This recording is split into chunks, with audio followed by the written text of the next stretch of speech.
Let's all go to the lobby. Let's all go to the lobby. Let's all go to the lobby to get ourselves a treat. Delicious things to eat. The popcorn can't be beat. The sparkling drinks are just dandy. The chocolate bars and the candy. So let's all go to the lobby to get ourselves a treat. Let's all go to the lobby to get ourselves a treat.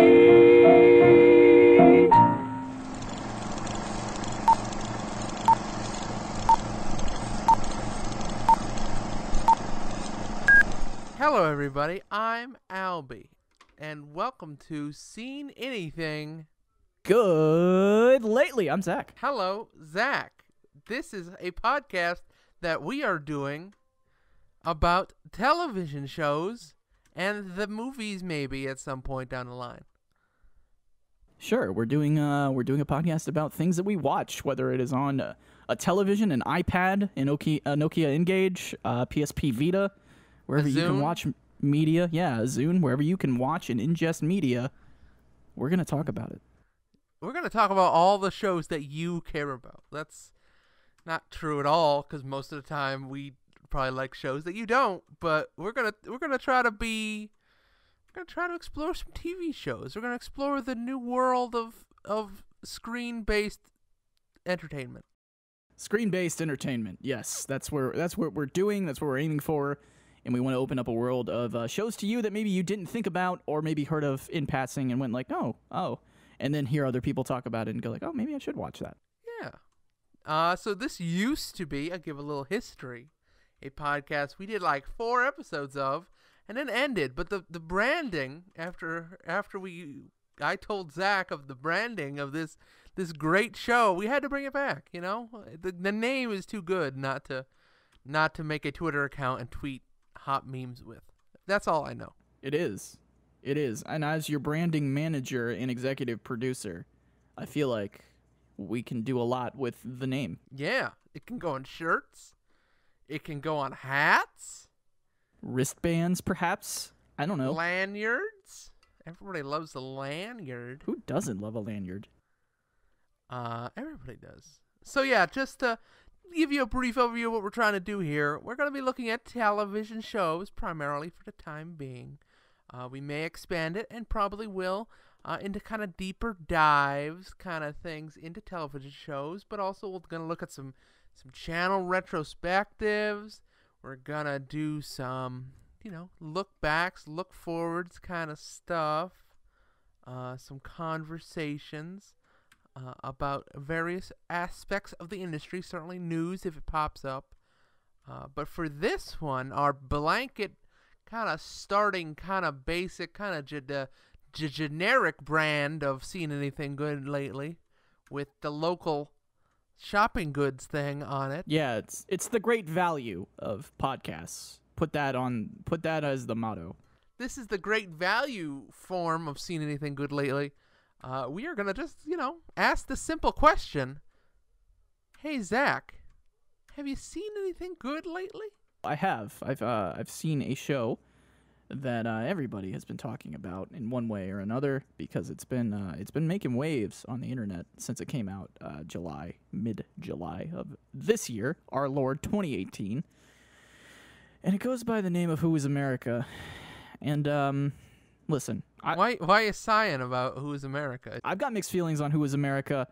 As somebody who loves Sacha Baron Cohen, who has done many funny characters, very successful long-running characters such as Ali G when he was on HBO, Borat, that everybody quoted at one point or another for at least 6 months. In high school. I am 27, so that was prime Borat time in high school to make all of these my wife jokes, and after a while it just sort of soured me on the whole thing. But sure. I caught up with it years down the line and was like, okay, this is all right. And also of Bruno fame, I believe he also incited an actual riot at the end of Bruno, a literal honest to God riot because he kissed a man in Texas in a cage, and Texans Okay. were not a big fan of that, as you may be able to discern. Who is America is weird to me. It's not necessarily... So it's a political satire show. It's like... Yes. So the basis of this whole thing is Sacha Baron Cohen has come back after bombing in a 2016 movie called Grimsby, which wasn't very good. Oh, good. Okay, sure. That's a little mean of me to say, but it wasn't well received in the States. It could have been better outside of here, but from what I've seen, not great here in the good old U.S. of A. So he did that, and he hasn't really been doing much outside of that, and that was 2016. So he kind of went off the grid, and I don't know the time frame of when he did all of these things, but essentially this is a 7-episode series that was on Showtime, and it kind of just dropped out of nowhere. It was one of those things that got some people talking about it on Twitter maybe a couple weeks before, where they're like, "Oh, Sacha Baron Cohen's back, and he's doing this whole America thing where he's dressing up as different characters and running with it." Now, I have, again, mixed feelings on this. So essentially, what you need to know is Sacha Baron Cohen is a man of a lot of comedy talent. He dresses up and plays characters to a T very well. They're ridiculous characters. Ali G was a white rapper, like a British rapper sort of guy, and he wasn't very good. Bruno was a homosexual sort of fashion guy. Borat was this crude foreigner. And I'm not doing a service to Sacha Baron Cohen's work by saying that. These are all good characters. They're just, they hit on things that are stereotypes, because that's what you do in comedy sometimes to get the most funny out of something. I just wanted to ask, does he ever appear out of character? I don't seem to remember many interviews with him not as one of the aforementioned characters. If you look hard enough, he has been on a couple of radio shows as himself talking about these things. I do believe that he was on Howard Stern at one point years ago as himself talking about all of this stuff, which is actually a good interview. I like Howard Stern, personally. I understand why people might not, but say what you will about the man, does a great interview. And he interviewed Sacha Baron Cohen quite a bit, just as Sacha Baron Cohen. And he was also, I believe, on Mark Maron's podcast, WTF podcast, and he's done it seems like few and far between, just as the man himself. But yes, they are out there. So in this show, basically, he's got 5 or 6 different characters that he goes to. One of them is a far-right conspiracy theorist who sits down with a couple of political people and tries to convince them that whatever they believe in isn't true. And these are people that share his same beliefs, by the way. It's not like he's going to the ultra-left and going this is fake. He's doing it to the alt-right people. And there is one of his other characters is a white NPR sort of self-hating white guy who rides his bike everywhere because he wants to save the planet. You can see where it's kind of going with all stereotypes of ultra left, ultra right. The one that got the most play, I think, was his Israeli anti-terrorism expert by the name of Aaron Murad, who claims to be a member of the Israeli military. And he gets okay. So in one of these episodes, there's a Republican state representative by the name of Jason Spencer. Jason Spencer is from Georgia, and he goes into this training with Sacha Baron Cohen's character. And basically, what this character of Sacha Baron Cohen does is prey on all of your fears, and he gets mostly, again, political. Since this is a political show. He gets people who are mostly on the conservative, if not alt-right side, who dislike, different ethnicities, minorities, and basically preying on their fear of Muslims. At least in this specific instance, it was Jason Spencer who was obviously not a fan of anybody that didn't look like him, and I'll just leave it at that. So he did some training with him in this gym, and he basically tells Mr. Spencer a series of things on how to defend himself from Muslims.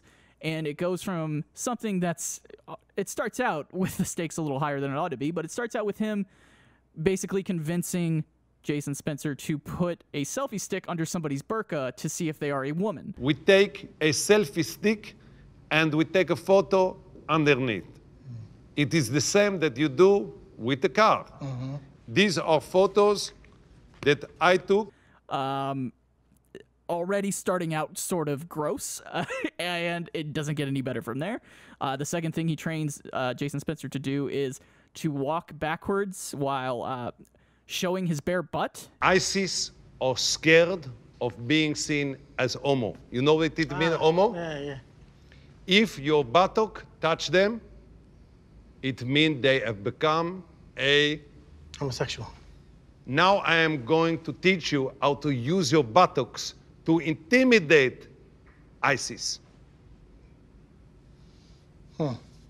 Show me the buttock. No, trousers down. Okay, go. America! Good, one more time, but louder with America. America! Good. And yelling racial epithets at people. So he basically tricks people into doing crazy things to own the Muslims, or like the meme on the internet, to own the libs, so to speak. It sounded like you had a question. I didn't mean to interrupt you. How does he convince these people to do these things? That's I just don't understand. I mean, you could convince to have a conversation with somebody, but to go through all of this, it seems excessive, and I just don't understand how he convinces somebody to go that far. Well, it's kind of crazy because it just sort of preys on these people who don't like, in this particular instance, Muslims. And he basically says, like, well, if you pretend your family is being attacked, Sacha Baron Cohen's character, and he gets them to just say these things. And I believe after the show, or after this episode aired, the guy was like, I did it because I wanted... It was some horrible explanation and some justification about why he said these things. He's yelling the N-word on TV. Like, what? How are you going to justify any of this? So essentially, that's a glimpse into it. There's some other stuff here. There was one bit that I want to mention because it was written by Nathan Fielder of Nathan For You fame on Comedy Central, which is a very great show. And it was... It was the NPR character going to and this is actually funny and very sad at the same time if you watch this clip. He went to Kingman, Arizona as the NPR ultra-lefty character. And basically he had to present a PowerPoint to about 20 or 30 people who were sitting in this room with him. And the PowerPoint starts out kind of innocuous, and it's just sort of like, okay, we want to bring some revenue and some money into your small town of Kingman, Arizona, which I didn't look up, but it's fairly small from what I know. And he starts doing this PowerPoint, and he says, all right, here we go. And the buildup is basically, he reveals that they're going to build a mosque in Kingman, Arizona. And these people went from being very receptive to it to outright calling him the worst names possible and admitting that they were all racist. And one of the people there even just said outright, without any prompting, yeah, black people are really lucky to live in this town. You're not a more diverse. Thank you, sir. Don't be ashamed. He's saying there's black people in Kingman that aren't welcome there either, but we tolerate them. It gets into some pretty bad territory. Heady territory, sure, I'm not going to sit here and say this is my favorite show of the year. It is not. I like what it's going for. I like Sacha Baron Cohen because I think he's got a great comedic mind. Sure. And I think, if anything, this thing is a train wreck to watch at points, but it is sort of necessary to watch because you look at some of this stuff, especially this Kingman, Arizona thing, where people were willing to hear him out, and then suddenly they just went, as soon as he mentioned anybody, like he mentioned Hillary Clinton at one point, and everybody just got so angry. And then everybody started getting racist and misogynistic. And it really opens your eyes to what is actually going on in the country, which is the central theme of the show. I read a lot of things saying that, well, the show isn't funny. And the point of this show is to kind of... It is funny in spots. I happen to think it's very funny in spots. But the point of the show was to try and get people on blast for like, hey, this stuff is happening right here in America, and these people will do anything to defend their point of view. And it's crazy, dog. Like, it is crazy to see people willingly go along with essentially putting their mouth on somebody else's, phallus, like he did in one episode. And, like, he just gets these people to do insane things that any logical person would not do. And it's crazy to me. It's an uncomfortable show. It's funny. Again, wouldn't say it's probably in my top 10 if I had to make a list right now. But I do think that it is worth watching because there is some points in this thing where you just go like, man, as an American, you just you shake your head and go like, I can't believe that this is like there are people like this that exist, and it's just shining a light on that. And sometimes it happens to be funny, and other times it happens to just be hugely uncomfortable. You know, as somebody who's never been a fan, I think of Sacha Baron Cohen's work. I think it's one of those shows that every time I watch a clip of it, I'm just surprised at how far people will go, and maybe that's a commentary on the way in which our culture is so politicized now, that people want, to whatever extent, to be, I don't know, to express a view or to, I don't know, to be political to a certain extent. Like I think it's a startling a look at the kind of divisions we're having in the United States right now. It's a train wreck at some points. Yeah, it is. And I think it's worth watching because it's not necessarily funny, but it is funny in points where it shouldn't be funny, and it's also just you're watching through your hands because you're like, I can't believe somebody did this in the sake of defending their opinion and marginalizing these groups of people. Like, it's insane. It really is. I think it serves as a good case study down the line, 100 years from now, when somebody watches this time back, and they go like, this is what was happening in 2018. And you're like, wow, okay. I think it could serve as something like that going down the line. Do you feel like it particularly leans towards like a left? Like, is it you had mentioned briefly the kind of NPR guy. Like, does it try to balance itself between having like extreme far right represented kind of that negative way, and then left also? What do you? It feels 80-20. It feels more everything goes to the alt-right, except there are a couple of times where they interviewed Bernie Sanders for a thing where the right-wing character of Billy Wayne Ruddick Jr., who is the alt-right conspiracy theorist guy, sat down with Bernie Sanders, and it's literally a minute long, and it's basically he tries to propose in character this asinine plan for like redistributing wealth, and Bernie politely says like, no, that's stupid. Make the rest of America and put them into the 1%.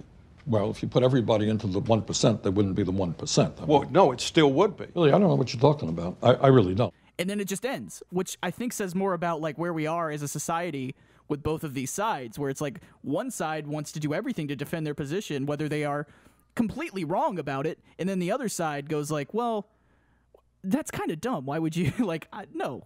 It doesn't shy away from putting the alt-right and the conservative values on blast. The 2018 conservative values on blast, I should say. Like, okay. It doesn't balance itself out particularly well, so it's going to alienate a lot of people probably. But I do think it does serve as again, in the annals of history, when you look back, you're going to go like, all right, this thing that happened in holy shit, this happened in 2018? Yeah, it did, in America. Alby, have you seen anything good lately? Well, with keeping with this whole political tint we're on here, I would like to talk to you about Jack Ryan. Tom Clancy's Jack Ryan. All right, I know I know some Clance. I know some Tom Clancy. This has that Jim guy from The Office in it. It is John Krasinski. Krasinski, yes, John Krasinski is in this show. This is a show created and produced by Amazon Video. The Amazon Prime primarily. They've been pushing this thing for the last few, probably a few months now, kind of building it up and building it up and building it up.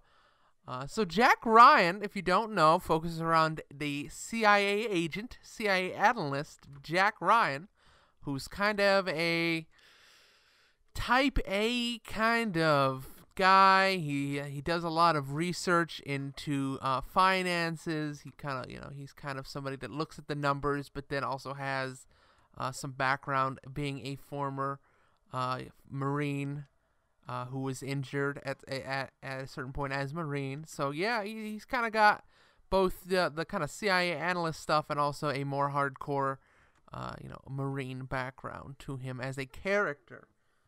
It's kind of, the show itself kind of develops into like this very political, very kind of Zero Dark 30 sort of show. focused primarily around a terrorist called Suleiman, al-Suleiman, who is committing acts of terrorism. He's like this kind of new brand of terrorist, raised in the West, kind of educated in the West, grew up in the West a lot of the time, lost his parents when he was very young, and kind of has a very, very hard, hard edge to him because of how the Western culture reacted to him. He was living in Paris at the time, couldn't get a job in his chosen field because he was, to a certain extent, a Muslim individual and a darker-skinned individual. So yeah, it's a show that plays with some of the things you were just mentioning, but in a very in kind of a political thrillery kind of way. I think the median comparison I had to it was very much 24, which aired in the early 2000s. It kind of does a lot of those similar things. You have a bad guy, you have a good guy, and the good guy is trying to find out what a bad guy is. It's kind of that same core thing to it. Unfortunately, and this is going to come as a surprise, this is not a show I particularly enjoyed too much. There are moments where, I don't know what you would call it. There's moments where, so in episode 2, spoiler warning, I believe it's episode 2, episode 3, it's one of those, they introduce a character of a American drone pilot who is kind of troubled by having done a drone strike on a target of a dad they had been observing for several days. They I guess got the call and said, take this guy out. Your drone, shoot him with a rocket, blow him up. Obviously, they had been observing him for several days, seen his kind of interactions with his family, and been very, you get close to people after watching them for a while. So this guy was certainly messed up. And in episode 2, he goes out. They get money from, when they get a good kill, they give each other money to different drone pilots. There's 2 in the show. They hand each other, $100 bills or whatever. They give each other money for successful strikes on targets. And then he takes that money in episode 2 and goes out gambling and meets this couple. One of them, I believe, is played by Cynthia Preston.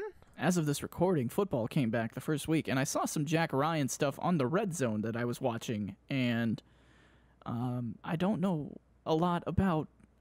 Is John Krasinski okay in this as a serious guy? Is this a good role for Mr. Krasinski, the guy that everyone goes, hey, that's Jim from The Office?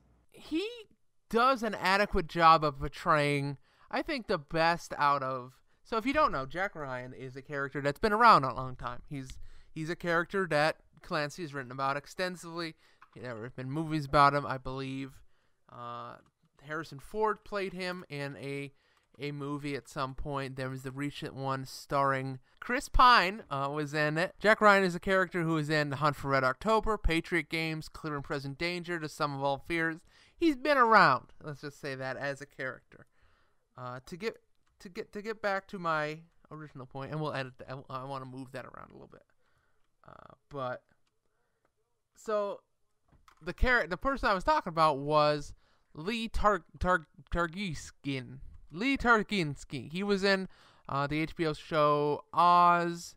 He was Evan Wright in Generation Kill. He's been in a bunch of stuff. So they kind of hang out with him at this casino where he is gambling this money. He wins big. He wins really big. And then this couple take this other guy home. This drone pilot, and it's bizarre scene of debauchery, but then the male part of the couple beats the drone pilot for a while and then leaves, and I still to this day don't understand what that scene added. And it was that moment where the show sort of lost me, because it spent so much time on that scene, on building up this drone pilot. Like, there are a lot of good scenes with this drone pilot in this show, but it just felt like there are certain moments in this show that you could have done without, that added nothing of real value, of real substance to the show. And it's a shame because it's very close to really good. How far did you get into this before you sort of just went like, I don't know? I have finished Jack Ryan. Is this one of those shows that starts out quick, or is it a slow burn where you have to get in? It is very slow. It's the thing I don't like about it. And I had mentioned 24 before. I think it ends up being more like Zero Dark 30 and very much less like 24. I feel like a 24 show is what I wanted. A little bit more action, a little bit less, dialogue, a little bit less slow pacing. Like, I wanted I wanted to see just some running and gunning almost, but it ends up being much more of a talking show, a much more emotional bent kind of show, and that can kind of work. It's one of those shows. It's briefly short. It's only 8 episodes, so you can get through it if you want to watch it.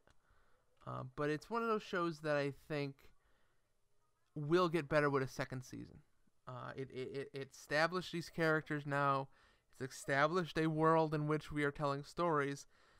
Now it can go out there and do some very, very interesting things.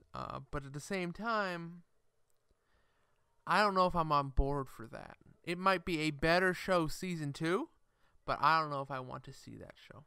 That's weird. Yeah, that happens to some shows, though, right? Like, it takes a season for a show to kind of find its legs, I think, and you're doing it a disservice if maybe you watch a show for one season and you go like, I don't know about that. You can see that there is some good stuff there, and then you don't come back for the second season. I think that's doing it a disservice because it sounds like it just has to set some stuff up, even if it is slow. Like, there's another show that I've seen where earlier this year that started out like slow within the 3 episodes, and I was almost out on it, and then I stuck around because I was like, okay, yeah, I think this is going to be okay, and it turns out it was. So it sounds like maybe the first episode of the second season is going to be a make or break moment where you're like, all right, does this thing have its stuff in order to where I want to be around for the final resolution when we get 7 episodes deep into this thing? I mean, there's a lot of great action sequences in this. I don't want to make it seem like it's incredibly slow and boring. There are great moments of real action, of real suspense. But there's just so many moments of either you have like awkward scenes, some of the side characters are good, not all of them. I don't believe some of them as their characters. I think Alby Cornish is not very good in this show. I think she comes off a little flat. She doesn't really, she's not really a character I was like, oh yeah, I care about that character. I think the main bad guy is okay. Is kind of stereotypically plays the stereotypical bad guy pretty well. Wendell Price is someone else who I think does a pretty admirable job. As the character he plays, which is, the kind of senior level CIA leader of the department. But at the same time, none of them blew me away. I think the best actor in the show is John Krasinski. Say it again, John Krasinski. John Krasinski, I think, is definitely the best actor in that show. But at the same time, there was just too many holes. There were too many moments where you go like, man, I wonder if that could have used more time in the oven. Another run at the script, another run at a scene. It was one of those things where, if they're able to patch those holes, and I think overall they probably will be able to do that. But it just doesn't, like, I'm not going to suffer through 8 more episodes of this to go like, okay, well, now it's a good show. Like, I just don't have that time, Sure, I don't blame you. I mean, it's different, but as I said with Who is America, I feel like there is a lot of things here. Like, it sounds like we're both kind of tepid on our shows, but it's also like, I don't know, I watched it and I didn't dislike it. There was just like, I don't know that I could recommend this to somebody else is the thing. And I don't think you necessarily need to, like, for me, it just left me with such a feeling of, like, there are so many great, There's never been a better time to be watching television shows. There are so many great options that, for me, a political thing that's sort of okay, that sort of hits the notes, just doesn't... I'd rather go back and watch 24, which I think the first few seasons of 24 right now are, I think, still speak to people in that way, where I feel like you could take this show, give it to somebody in 20 years and then go, yeah, that's okay. Like, they're not gonna have that same resonance with it that I feel like other shows that have done some of the things do. So that's my review of Jack Ryan. I think it's a good show, but at the same time, perhaps not for me. It's interesting. Yeah, it is. I mean, didn't John Krasinski pretty much play this character in that 13 Hours movie like 2 years ago? Mm-hmm. Like, pretty much. I mean, is John Krasinski getting pigeonholed into just like handsome CIA agent? I feel like that's where he's going with his career, which is fine. Get your money. I feel like it. Yeah, get your money, man. A Quiet Place was a very good movie that he, I think, helped co-write and direct. So, I mean, that did pretty well for him. But as far as acting goes, I feel like he's just getting pigeonholed into handsome CIA agent, which, hey, man, go for it. And I feel like I want to say again, this is, people, the reaction, I know a certain subset of people will love this show. But for me, it was like, it's good, I guess, but just not enough for me. Not enough on the bone to really be a great show. This has seen anything good lately. You just have to meet the good criteria. The good, yeah. The good is not a high bar. I mean, it is a bar, but not that high. Have you seen anything else good lately? And see, I added the anything else in there, and that was important. Anything else lately? I have, and it's going to be a little out there, I think, especially for you because you're not a huge comedy guy. So this is less for you and for anybody else that might be into the idea of comedy, specifically stand-up comedy, but it's a twist on stand-up comedy that I find fascinating, that I'm not sure out of the box works quite yet, but I do like where it's going. So there was Drew Michael is an SNL writer. He did a stand-up special on HBO. It's roughly 52-ish minutes. And with stand-up comedy, you have the conventions of a stage, a microphone, and a large crowd, or even a smaller crowd if it's a smaller venue. This stand-up special is directed by Gerard Carmichael, who had his own HBO special not a year ago, I believe, something around there. That was a conventional stand-up special where he was doing it on a stage, on a circular stage, so it was, 360. I get those confused sometimes. So it's all the way around, basically, is what I'm saying. He was standing in the middle of an audience, and he could see everybody if he so chose, just like a conventional stand-up comedy special would be. It was an hour long. He did jokes. Drew Michael is doing jokes, and this thing is directed by, like I said, Gerard Carmichael, who has a really good eye for this stuff because he is very funny, and I like the way that some of the cinematography in this stuff works. Drew Michael is on a soundstage, and he is essentially doing comedy without an audience. He is in front of essentially what is a big, the equivalent of a big green screen, essentially, but a professional soundstage. So think of a soundstage with professional lighting and all of that. And he's essentially looking straight into a camera as if you were watching a YouTube vlog of sorts. Somebody at their desk or something like that. Think of that. He's looking straight into a camera. Mm-hmm. Drew Michael is telling jokes and doing jokes in an unconventional way where you're not getting a laugh. There is no laughing to be had. There is no track of laughter. It is him presenting his ideas of jokes directly into a camera with different, not just one camera, but there is a straight ahead shot of him. There is also some off to the side, some different angles of maybe a close-up on his face at one point, or an extreme wide shot where he is just sort of walking around and pacing on the soundstage while giving you a thought that usually has a good punchline at the end. It is super weird as somebody who loves stand-up comedy. I've watched hours upon hours upon hours upon hours of stand-up comedy, from Richard Pryor to Robin Williams, to Chris Rock, to anybody you can think of. I probably watched their stand-up special. Mm-hmm. This is such a weird idea to me, but I love it. I love what they're trying to do here. What Drew Michael is trying to do here is so hard to pull off and so crazy that I can't help but respect it, even though it didn't quite hit what I wanted it to for me. Mm-hmm. He's delivering a monologue of sorts that have.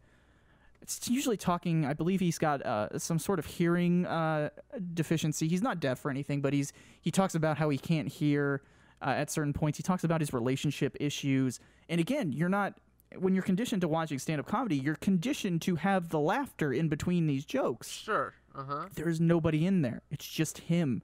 And he's delivering this stuff. And I found myself laughing at the parts where I'm supposed to be laughing. But it feels weird watching it because you don't hear anybody else laughing. It's just you.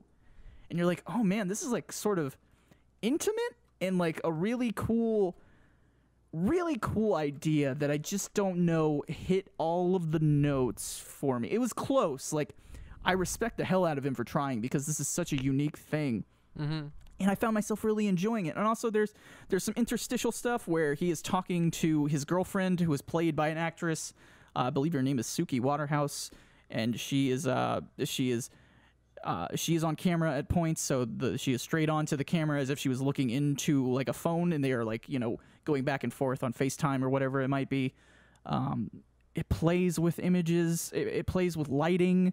It plays with. She is on a phone line, it sounds like, at points.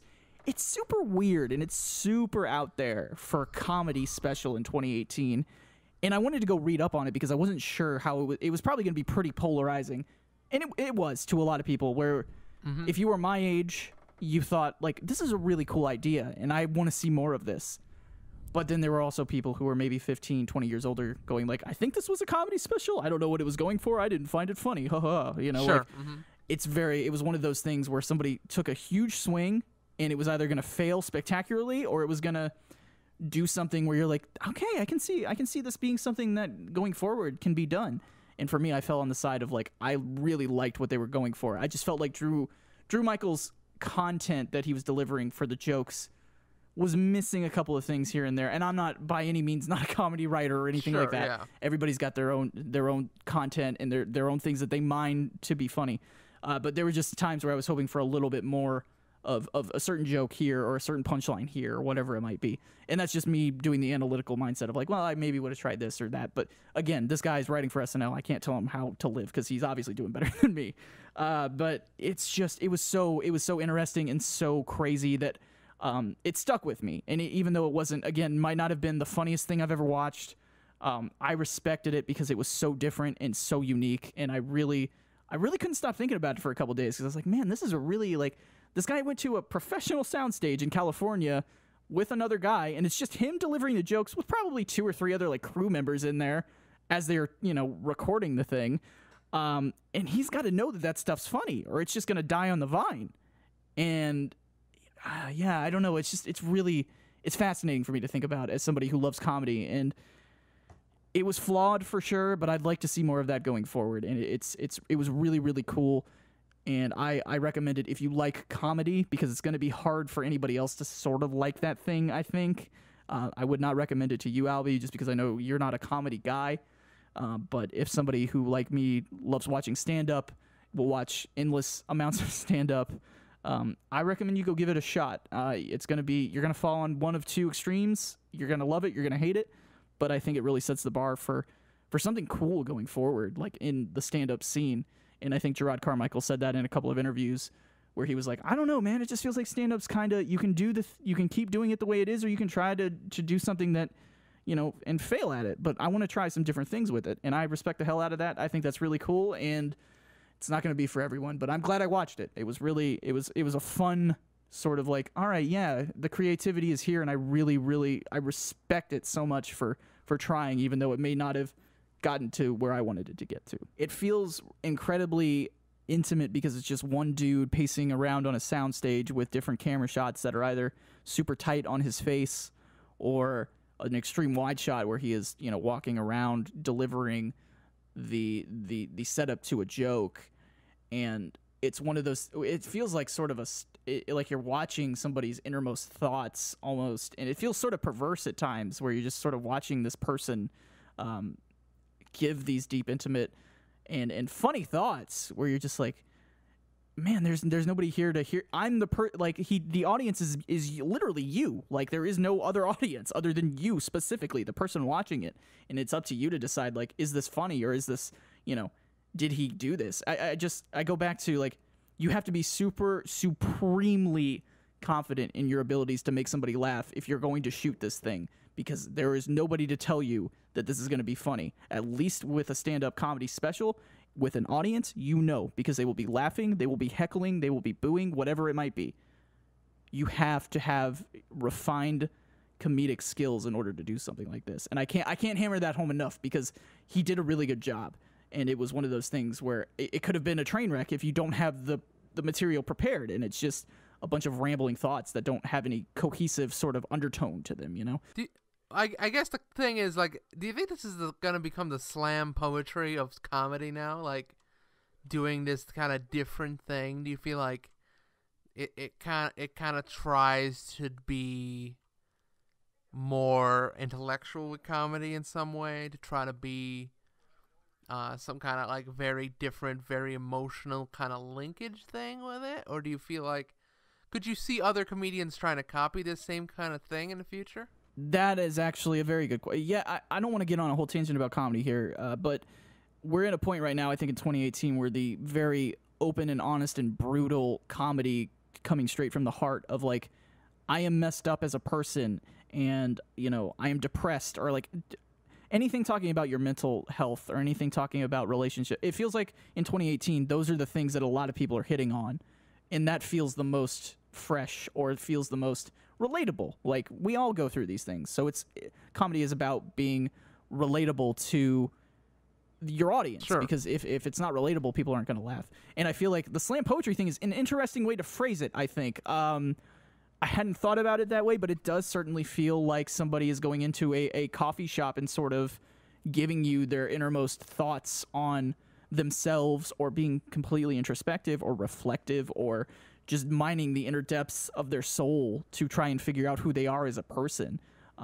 It does sort of feel that way. Yeah, now that you mention it, yeah, it does sort of feel like that. It is definitely a type of comedy that can be done with certain comedians. I don't think everybody should be doing it, because you're not going to... Sure. I don't think a Dave Chappelle could probably pull this off. Well, maybe.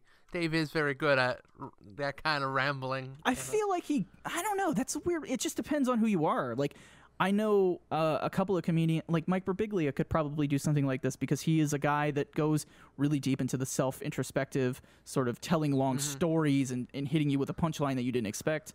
But I'm not gonna see a Louis C.K. do something like this. I'm not going to see a Bill Burr, Kevin Hart. Kevin Hart, people like that. You're not going to see. It's definitely a specific subset of comedians that could pull this off.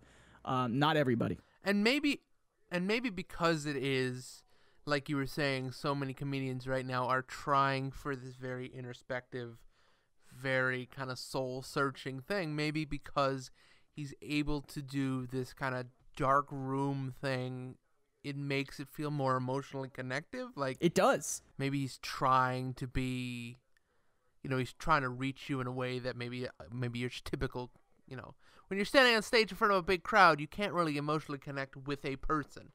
You're connecting with the crowd, right? Yes. Yeah, no, that's actually a very good way to state it. It's just that he's going after such a personal touch with it that you're not going to get this with a crowd. And I feel like if you did do it with a crowd, it wouldn't have the same resonance that it did, because he's doing...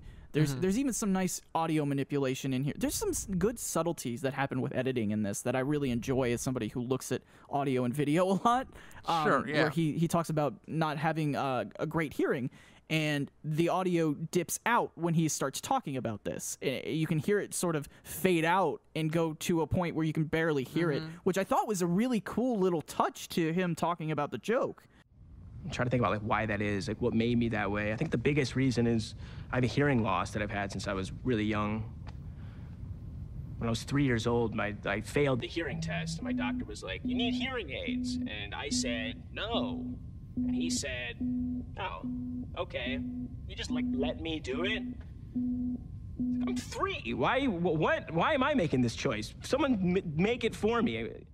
because he's talking about hearing, and then it goes like, well, I'm not a good, I can't hear very well, and then it just kind of fades. It just keeps going and it fades down, and you're like, wait, what's happening right now? And then you're like, oh, you have to pay attention to these things, because if you're just watching it, half-assedly, you're gonna be like, why did the audio just turn? What is happening? So it kind of demands your attention because it's so personal, and like you have to be paying attention to some of this stuff. Otherwise, you're just, it won't have the same resonance. I don't think. If you need to just watch it, and it's a guy doing his best, hour of material, and he nails it for the most part. But again, I feel like there was some stuff there where I wanted a little, where it didn't peak as high as I would have liked it to, and. But for I believe this is his first stand-up special. Like it was great. Like it was really well done. It was different, and I really liked it. It stuck with me. Final question before we move on. Would David Lynch like this thing? That's my question to you. I think it falls within a Lynchian feel. Yes. Okay. It's a weird. Great. I cannot stress to you how weird this is for a stand-up, quote-unquote stand-up comedy special. It is. It does feel like something that a fever dream that David Lynch would have dreamt up in sort of like an alternate universe in a show somewhere where he's got a character who is kind of funny, and then like this is playing on a TV or something in that scene. Like it just feels so weird and so outlandish. But I might watch this then. That sounds great. It's really it's something else. Again, I don't know that it's probably not even my favorite stand-up of the year. But it is, whenever something tries to do something different or be unconventional, I'm there for it, because I like seeing people take big swings at things, and if you fail, you fail, and if it's good, that's even better. And it stuck with me. And that's when something sticks with me, I think that's the biggest compliment that I can give it. Alby? Yeah. Have you seen anything else good lately? Oh, okay. Yes, I have. Speaking of taking big swings, and in this case, hitting pretty dang well on it, I'm going to talk to you about Lodge 49. This is a show by AMC. It stars the titular actor from 23 Jump Street, which is he's the dumb football playing jock friend from that there movie. Lodge 49 is about a man, stud, Sheen Dudley, played by Wyatt Russell. Okay. Who has recently lost his father. He's kind of an ex-surfer. He went down to, I think it was Ecuador or Brazil or some southern country. Got bit by a snake. Now can't go in the water anymore. He lost his father. He had a bad run of luck. He lost his father. Got bit by a snake. Can't go in the water anymore because of some kind of, the wound won't heal or something like that. Obviously, a nice allusion to his grieving process in and of itself. This is a show kind of about him kind of trying to find his way back after finding Lodge 49, which is a kind of Masonic-like lodge in this kind of very California surfing town, Long Beach, California. I don't know if you've heard of it, a little town in California. And it's this kind of sort of weirdly calm show. I described this to someone else at some point as if it was like a paranormal show meets The Dude. It's that kind of it's a paranormal show meets The Dude. If you get what I'm saying, the dude. Yeah, the Big Lebowski. Yes. A slightly paranormal Big Lebowski. Could you feel me on that? Maybe that's a better way to put it. That sounds kind of crazy, but considering I like the Big Lebowski, yeah, I would be on board with that. So yeah, it's not overtly paranormal at times. It's very in the background. It's very sort of like weirdly mystical. The show itself is based on a book by Thomas Pinot. Pinochet, I believe. Is that Pinochet? Yes. I wasn't The Crying of Lot 49. It's very much about like this whole show is kind of about, Dud, the main character, his sister, kind of dealing with what has happened to them, their kind of bad run of luck, and kind of going through a bunch of experiences. Dud is obviously joining this fraternity, but his sister is kind of sort of struggling with Dud, who does not have a job, kind of putting all of his faith into this lodge thing while she's kind of struggling with a lot of the things she has to deal with, crippling debt, issues with her job, issues with, kind of sense of unfulfillment for her. It's a very interesting show in that it provides kind of a cool calmness to it. It's a kind of a slow show. I think that's the biggest knock you can have about it. The first couple episodes are very slow. They don't really give you a hint to what's going on until a little bit later, kind of about halfway through the show. It's the episode's about 40 minutes to like 50 minutes. I think it's on episode 5 right now. There are, I believe, 10 episodes in the whole thing. I've watched episode 5, and it started to get very good. It's very paranormal. It plays very much with those kind of, like now everything's, what's the true lodge, and like, the true kind of spiritual undertones of this fraternal order, and kind of about these people's lives. I think one of the best characters in this show is played by Brent Jennings. He is a pipe man. He runs a pipe distribution company, or like works for one. I don't really know the specifics. He's Ernie Fontaine. He kind of becomes this surrogate father figure for the main character Dud. Sort of has his own kind of journey throughout the show, and kind of goes through this stuff. But one of the best lines, and I think the thing that kind of set the tone for me, is it's this battle in the show between, you have these kind of paranormal things, but the line is, the lodge isn't about those things. He's referencing a specific event that has happened that I don't really want to spoil. It's not about, the teachings. It's about the people in the room, right? It's about the various members of the lodge, about, kind of coming together and holding each other up through thick and thin in this kind of very, beautiful fraternal way. That I think is a really powerful message right now, of kind of positivity, Mm-hmm. of coming togetherness, of working together. The show isn't always happy. It has a lot of sad moments in it, but at the same time, there's a lot of very funny moments, a lot of very light, upbeat moments, and it never takes itself too seriously. I think it's a very fun show. I think it's a show that particularly functions well if you want to binge watch it. You can through AMC. You can subscribe to the show and get all the episodes right now. I have not done that. I'm watching along on TV. So yeah, I think it works very well as a binge kind of show, like a very, you put it on a Saturday and just kind of chill back and watch this thing. It doesn't take itself too seriously, and by the end of the season, I really hope it kind of continues those themes, and I think it will. I think it's a very good show. I think it has characters that are memorable, and I remember.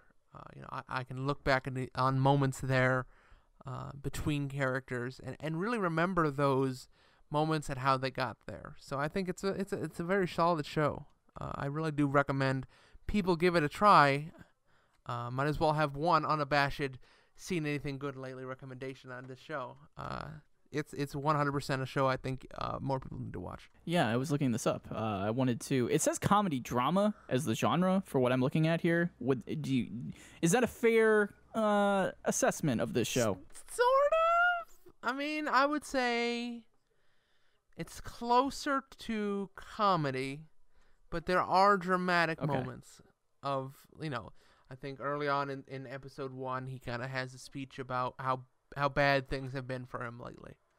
I got back here, I lost my job, I can't go in the water. He goes into this whole thing, and it gets pretty intense. So I think there are certainly drama moments of like, oh, hey, man, there's some bad stuff that happens. But at the same time, there are other things where, weird, funny things. Like it just, and yeah, it's like I don't know,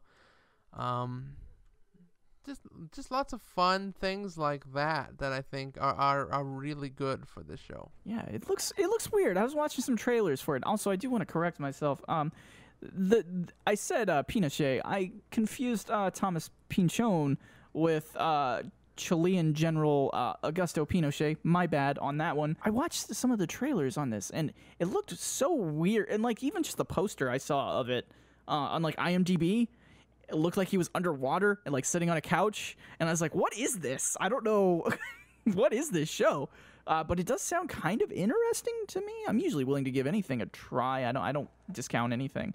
And it sounds like I do, despite the fact that it is quoted to death, like The Big Lebowski. And if it sort of has that, the main character sort of has that Lebowski-esque feel, but it is set on, you know, a weird paranormal thing, plus sort of down on his luck, but still kind of funny. I could see myself being into that.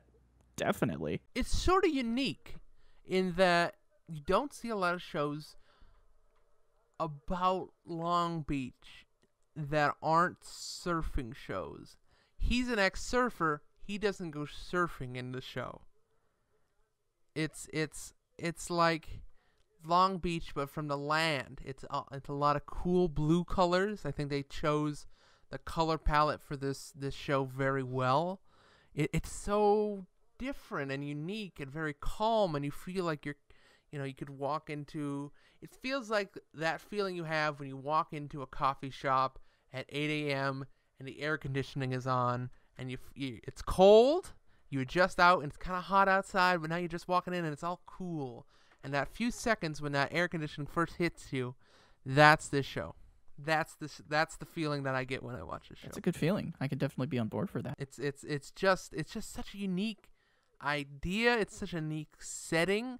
Like even if you don't necessarily dig the idea of this kind of paranormal lodge stuff, I think the setting of being in Long Beach, of being this kind of very emotionally relevant show is something that like I don't think a lot of people can pass up. I think it's something very unique. Do I think it's always perfect? No. I mean, no show is. I think there's issues, but I just feel like the positives of it vastly outweigh the negatives. Yeah, and it's I think something that we've, of the stuff we talk about, you said you would recommend, and that's yeah, it sounds like it. I might look into that. I don't know if I'll watch the entire thing, but I'll really definitely give it a chance for the first couple episodes. Sure. No, yeah, give it a few episodes. Yeah, I think it's just a lovely little show. I think AMC has something there. I think it's a show that I hope gets several more seasons because I think it's going in some interesting directions. So that's my Seen Anything Good Lately, number 2. Have a good night, everybody.